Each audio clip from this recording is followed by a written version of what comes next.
On jobs, today we're going to be announcing the release of the bill draft of this new Partnership for Economic Progress. Joining Lieutenant Governor Kim Reynolds and I, of course, is Debbie Durham, who is the director of the department and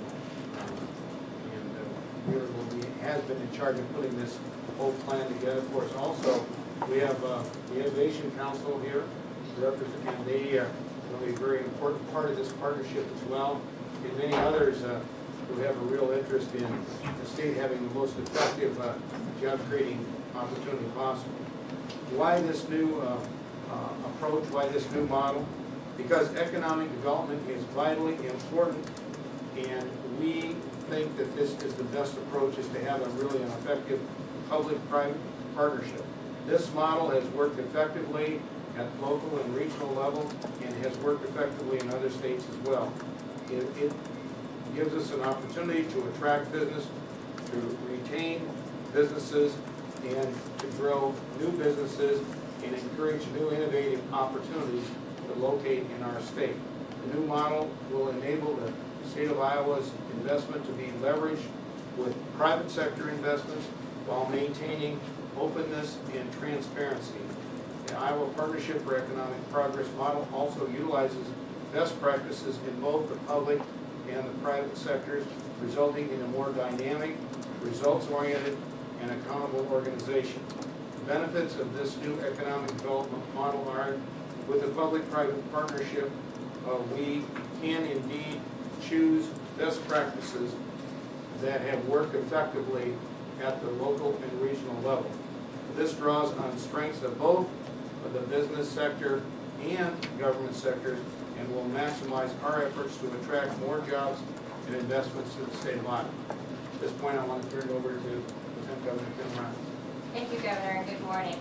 The overview of the partnership is the mission of the Iowa Partnership for Economic Progress will be to grow and diversify Iowa's economy by encouraging the creation of high-quality jobs for its citizens through business, recruitment, retention, expansion, and creation.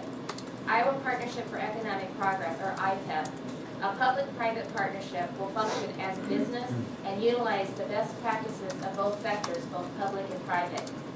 To address the spectrum of business attraction, retention, reinvention, and new business growth, existing Iowa Department of Economic Development functions will transfer to the new Economic Development Authority, and the Iowa Innovation Council will operate within the nonprofit entity of IPEP. Results orientation of the private sector will guide all functions, including marketing, sales, business development, and the business development functions. Sound government principles of accountability, openness, transparency will be delivered. And at this point, it's my pleasure to turn it over to Director Durham. Thank you.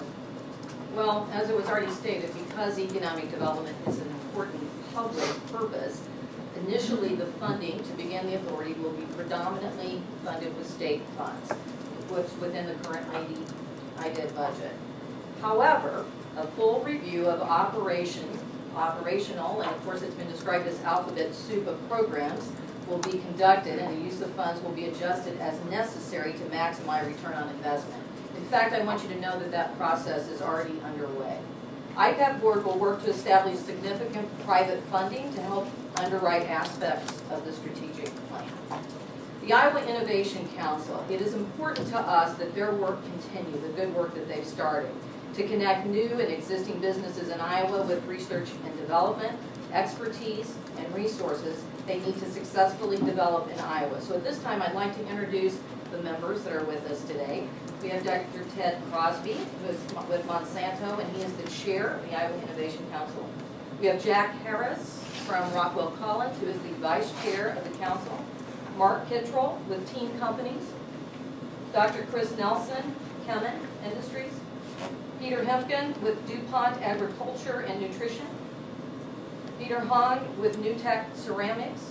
And Rick Newman, who is the chair of the Iowa Capital Investment Board. Thank you. Operating within the nonprofit allows the IIC to raise private funds and provides operational flexibility. IIC investments will be professionally managed. The IIC will retain their executive committee and structure. However, the board of the authority will also serve as the board of the nonprofit corporation because other duties will be assigned to that. The governance of the IPEP board will be chaired by the governor or lieutenant governor as non-voting member, and private sector leaders will comprise a significant majority of the board. And I'll turn it back over to the governor. The director of this new entity, of course, will be Debbie Durham. She will actually be the CEO for both entities and will report to the Iowa Partnership for Economic Progress Board. That board will have the ability to form committees, advisory councils with people that are not on the board as well. The Iowa Partnership for Economic Progress has the ability to contract with private and nonprofit organizations for select functions as well. Future CEOs will be named by the board of directors of this partnership. With that, first of all, I want to also express my appreciation for people from the representation of the Iowa Innovation Council. These are some of the most dynamic, innovative leaders we have in the business sector in the state of Iowa, and we're appreciative of being able to partner with them.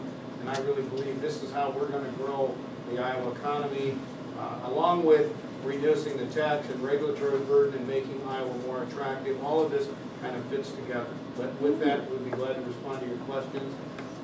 So we'd open at this point.